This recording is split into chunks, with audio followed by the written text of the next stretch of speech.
How can retailers optimise operations and diversify revenue streams to generate significant site savings? In the second episode of the Smart Mobility series, we discuss the importance of savings in the fuel retail and convenience industry with Tim Firkins, Fergus Heading, Siobhan Finch and Jenthe Goaverts from Dover Fuel and Solutions. Listen as we examine why retailers need to spend money to save money, how connectivity can save time and money on a forecourt, and why savings are so important right now in the fuel retail and convenience industry. Today, for episode 2 of our Smart Mobility series, I'm joined by Fergus Heading, Tim Firkins, Siobhan Finch and Jenthe Goaverts as we discuss one of the hottest topics in fuel retail: savings. As a fuel station owner, it can be difficult to generate substantial savings, more so now than ever before. This means fuel retailers need to look at how they can save to ensure external factors have a minimal impact on their bottom line. Thank you all for joining me today. Very welcome. Good morning, Sarah. Good morning. Morning. Fergus, I'll come to you first. Is it fair to say that with the right investment in connected products and solutions that retailers can optimise their Absolutely. So big change in today's environment. Fuel cost has gone up all across the globe. We have visited some customers recently in Africa where actually the price is even higher than Europe. Wow. So everything we can save, both on daily services point of view, deliveries, how much we're dispensing to customers, even how much we're detecting from the tankage, and even looking at leaks, potential leaks. There has been a bit of a roadblocker in the past where the investment, some customers thought that it was too much, but now with the wireless tankage solutions, we've had measured success across Africa and Asia Pacific where we're reducing the investment needed and providing the solutions that they need. Yeah. And I think we can deliver a clear return on investment with some of those things as well. So, if we think about the need to increase profitability on sites as the fuel retail landscape is changing, it's greater than ever before. Yeah. And we've seen examples where, yes, okay, there's a need to spend a bit of money in the first place, but actually the return on investment is very, very clear. We did a proof of concept for our wet stock solutions recently in a country where we'd never done anything with wet stock before. And we saw a return on investment of nearly 250%. So, Wow. The savings are clear, and in this day and age, like I say, of a real sort of shift in landscape in fuel retail, there's a real opportunity out there for retailers, I think, to save a lot of money. Yeah. To add to that, with the experience that we have working across multiple regions around the globe, we can bring that learning, that experience to customers and oil companies that are only starting down that route and looking at automation or visibility, which is a much better word for it. We have the total visibility of everything. And I think today that's incredibly important, having that total visibility, so everyone knows exactly what they're spending, where they're spending it, and how they can kind of get that return on investment that everyone's looking for. Absolutely, maximize their profits. But it's not just also within the fuel industry. So we also touch outside the fuel industry.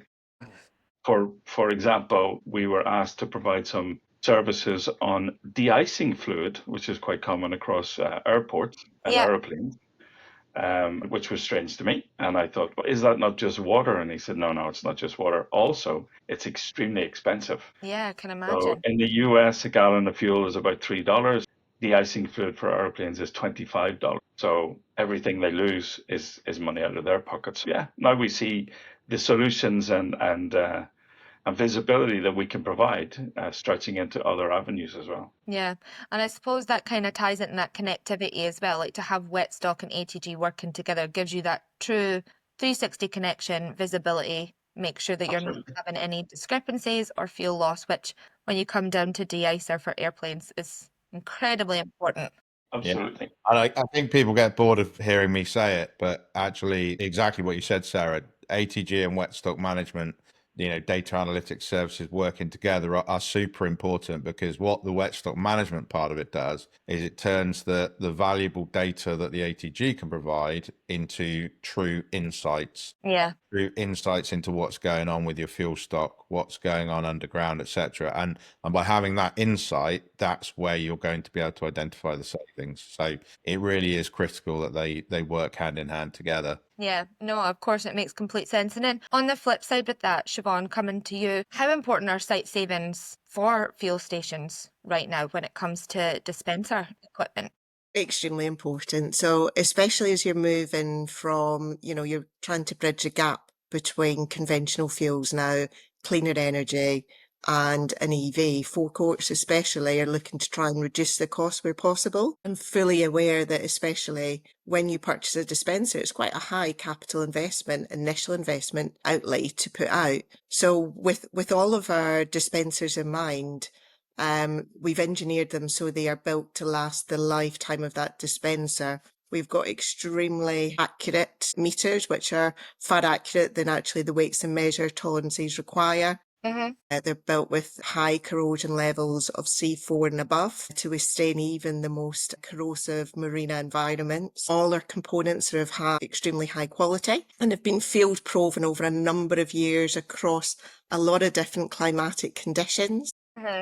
Whether you're, in Middle East and Africa, and your temperatures of 50, all the way down to the realms of Eastern Europe when you're getting down to -20, we make sure that the dispensers and the components in our dispensers are built to last. And that's fundamentally, when you look at that initial outlay, what you should actually be looking at is your total cost of ownership. Because within our dispensers, we are making sure that they last a lifetime. And it's not actually just about lasting the lifetime as well. You can also talk about site replacement. So when we're replacing legacy dispensers, whether they be DFS dispensers, whether they be competitor dispensers, we make sure that our design is intelligent enough, that especially when you're looking at the inlet positions, they're easy to swap over, they're similar.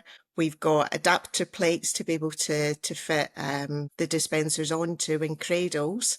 Again, that can be used for not only our pumps but also competitor pumps. So it's easy for that forecourt to make changes if they need to. So make sure from a maintenance standpoint that the dispensers are quick and easy to maintain. So there's a number of features within our dispensers, whether it be double bump connections, which means the pipes are easier to attach to each other, or how we've designed our hydraulics. So it's easy to get in and access them, which means that service jobs, and when you go on site, are quicker and easier to carry out and, cost less money. On that note, sorry, of the meters that Siobhan just mentioned, of having meters that are more accurate than weights and measures requirements. Actually, that's another area where data analytics can come into play as well, because we actually provide cost benefit analysis to numerous customers all over the world, where we're able to look at actually how much are their meters under or over dispensing by, and do a cost benefit analysis to enable them to make a informed decision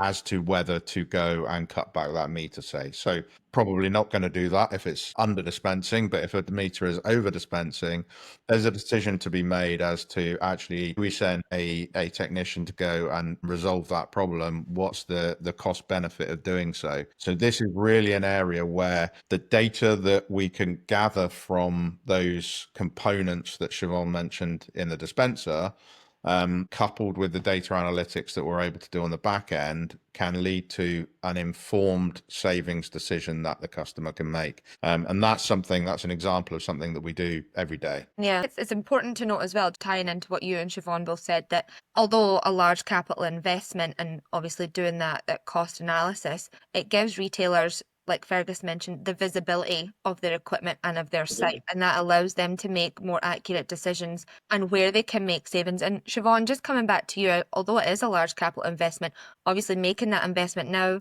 you're guaranteeing the longevity of your forecourt with a dispenser that you know is up to date in terms of core components, connectivity. Your service interventions are lower. So although, like you said, you are putting out that upfront investment, over time, with your total cost of ownership, that's going to balance itself out. Yeah, you've more than paid itself off. Exactly. And what we actually have as well is within our range, it's actually within our main range, and we've got additive dispensers, and what they allow you to do is to add another premium fuel to your forecourt without having to outlay that initial capital investment. Yeah. So to change your underground pipe work, or even invest in a more premium fuel to be underground that could be left sitting there for a little bit longer.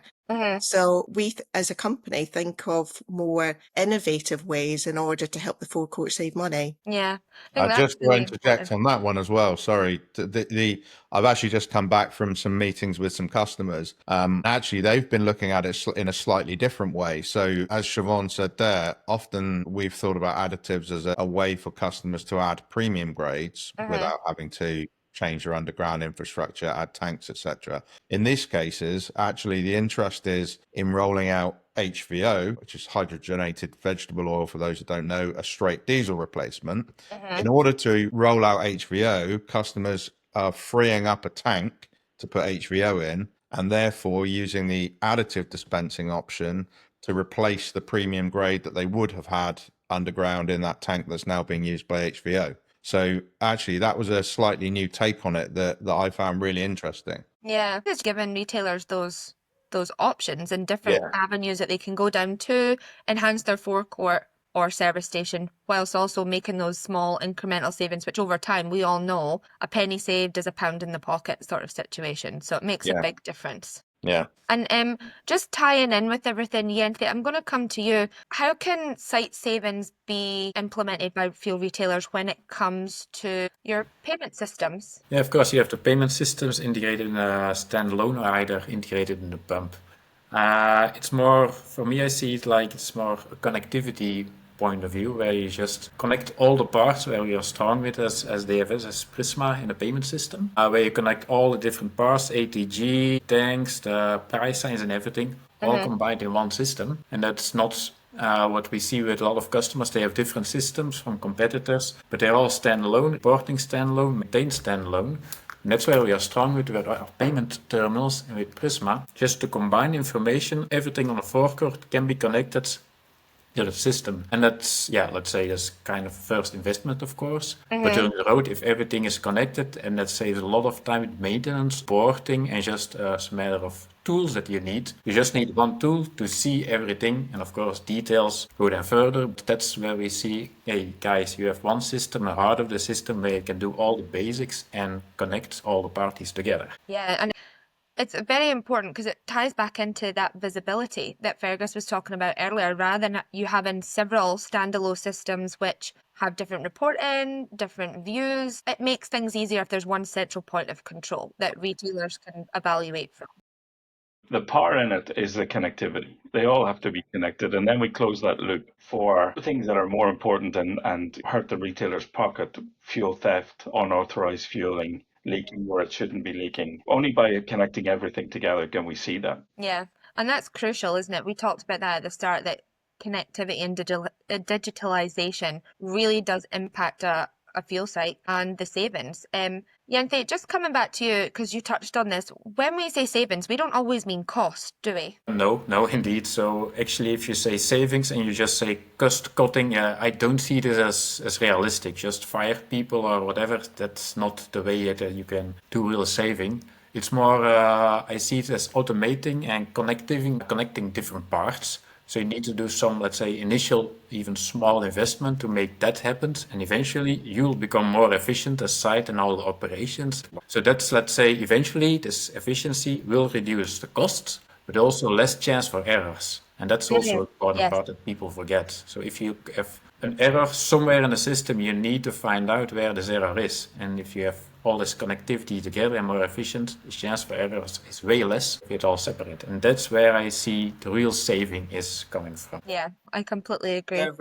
Remote diagnostics that we now have launched it, I think it was Unity last year, whereby if you think about it, when you're experiencing a problem on site, if you drive up to your fuel pump, if the petrol doesn't come out, what do you tend to do? You drive away and you go to another station. That's what most people tend to do. Do you alert the forecourt staff? No.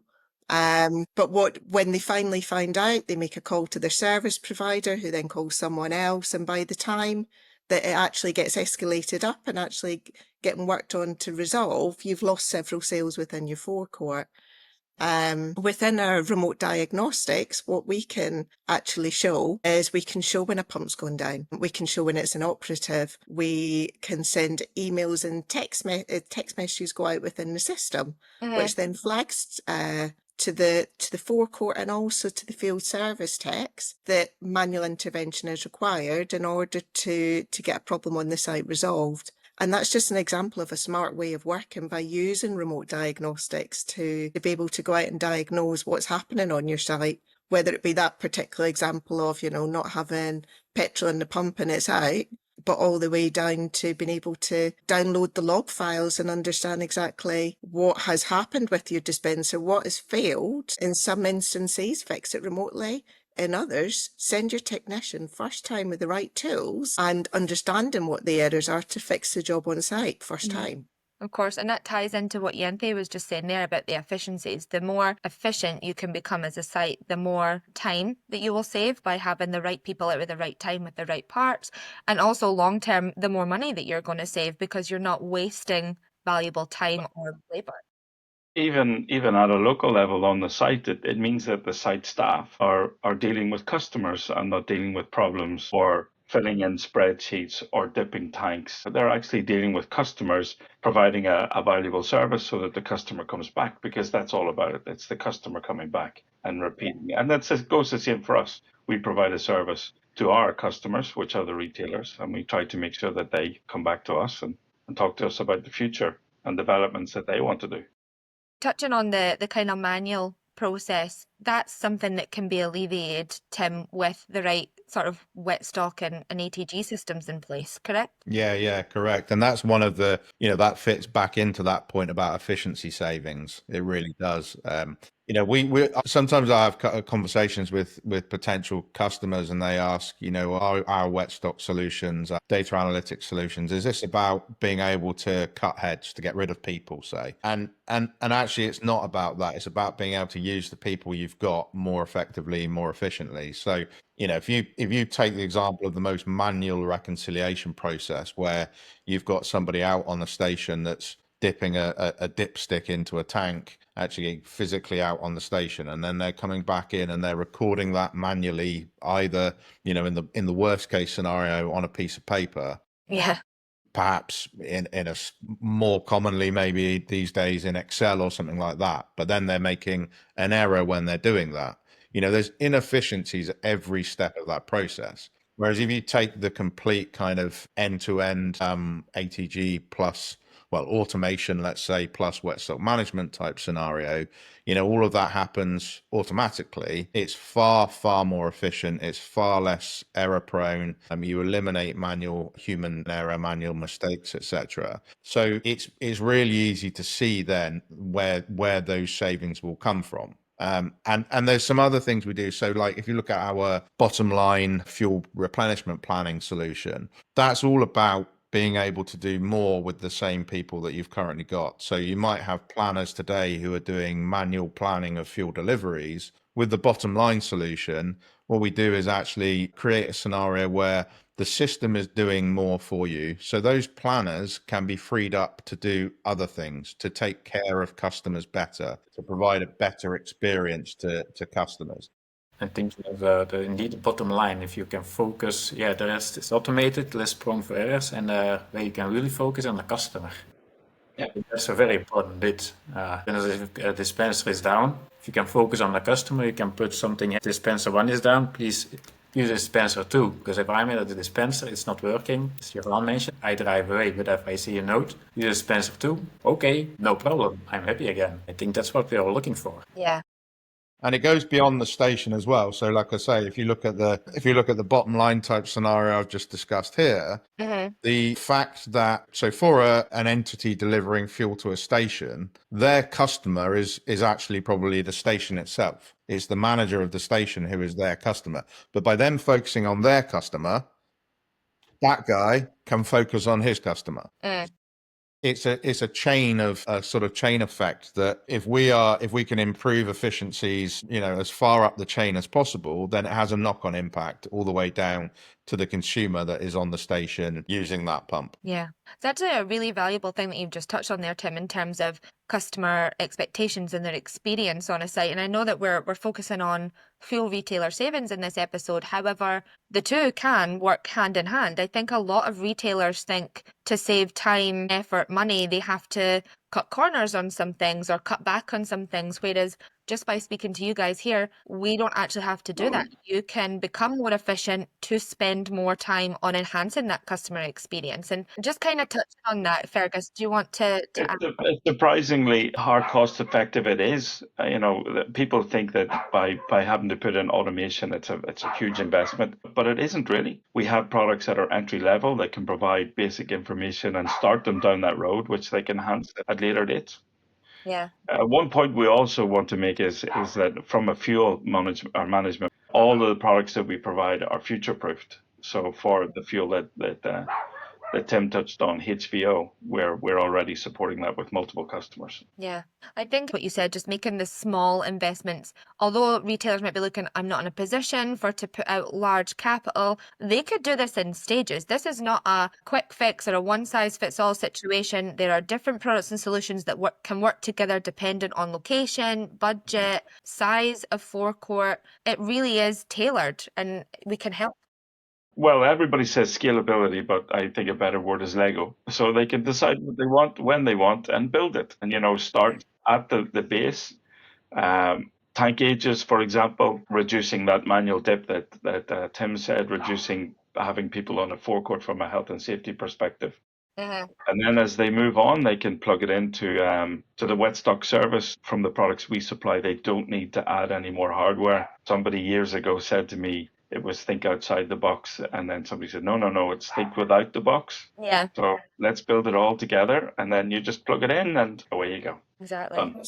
If you think about dispensers as well, and the ones in field, obviously you can retrofit. You don't have to necessarily go out and put that outlay in. You can retrofit and put different options in, whether it be remote diagnostics, whether it be T-media, to give that consistent branding across your forecourt. There's lots of options that sit there that are readily available that can be used to enhance the forecourt. Yeah. And if you already have the equipment out there, as of course many fuel retailers in some parts of the world do, it's possible to find those savings through OPEX spend only, without any CapEx outlay. So if you look at the data analytics solutions that I've spoken about, yes, they are most effective when we are able to gather real-time data from automation equipment on the stations. But actually, if you've already got that automation equipment, then actually we provide those services on a subscription basis. So it's it's just an OPEX spend with a clear return on investment, which of course is super important. But actually, even if you haven't got the equipment, there are possibilities. So, we can do leak detection using data analytics, actually even before you've got automation equipment on the site. It's not as effective, but it is possible. So, there are always options. The options don't have to start with CapEx spend. They can start with something a bit more creative.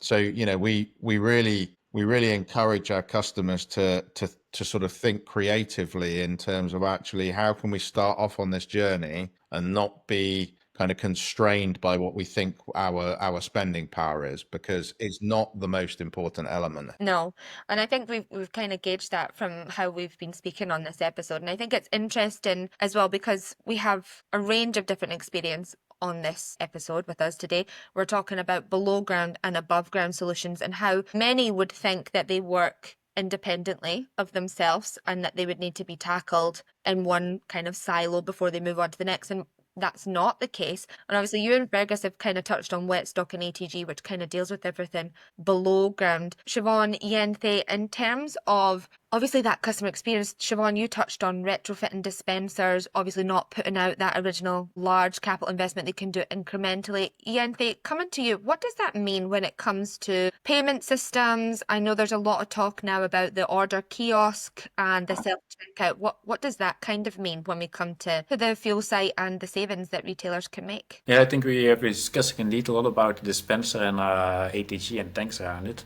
But indeed, a lot of forecourt controllers or site systems also is inside shop.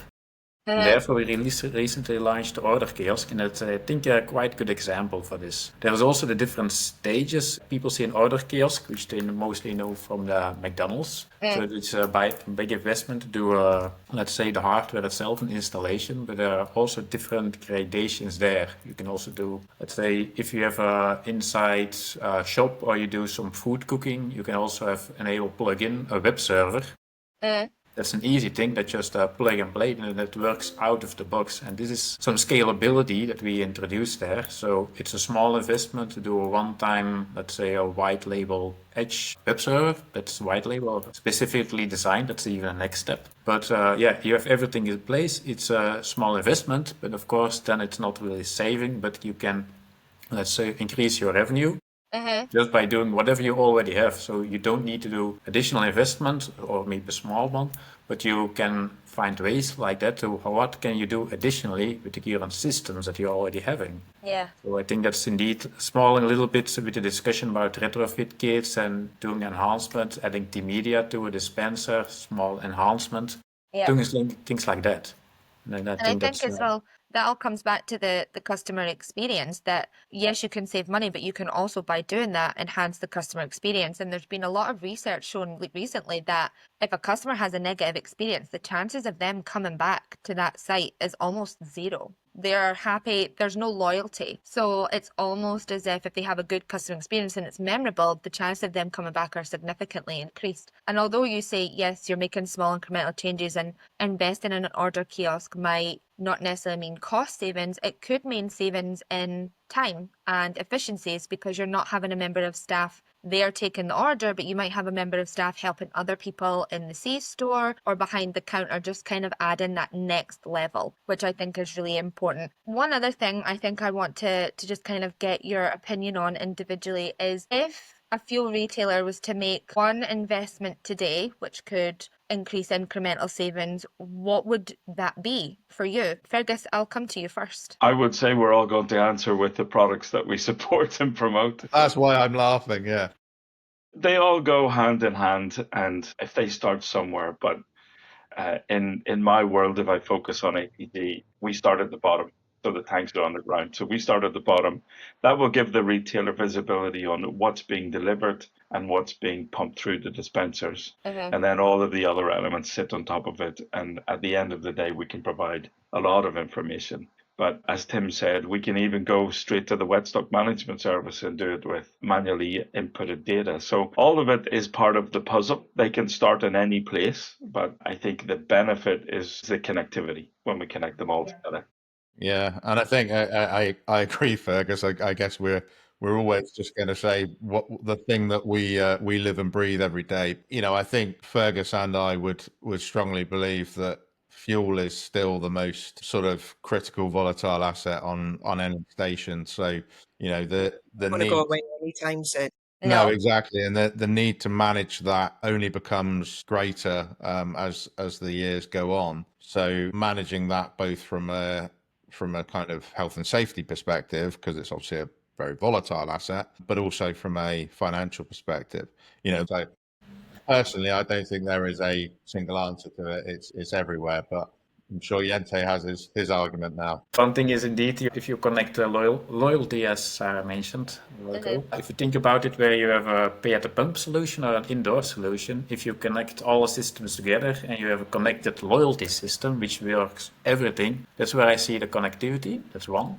But of course, we recently launched the order kiosk and a self-checkout solution. I think these are really cost savers. For one-time hardware, it can replace 4 self-checkouts or order kiosks, can replace 1 full staff. That's a one-time investment, and you save every month money on that perspective. I think that can be a real boost, together with the home delivery service, of course. Just enhance what you're already having, small investment, and proceed with that. Yeah, I agree. And then Siobhan, coming. Right. I mean, we are going to focus on all of our core areas. I mean, fundamentally, if you're looking at dispensers, I would say RDM. Yeah.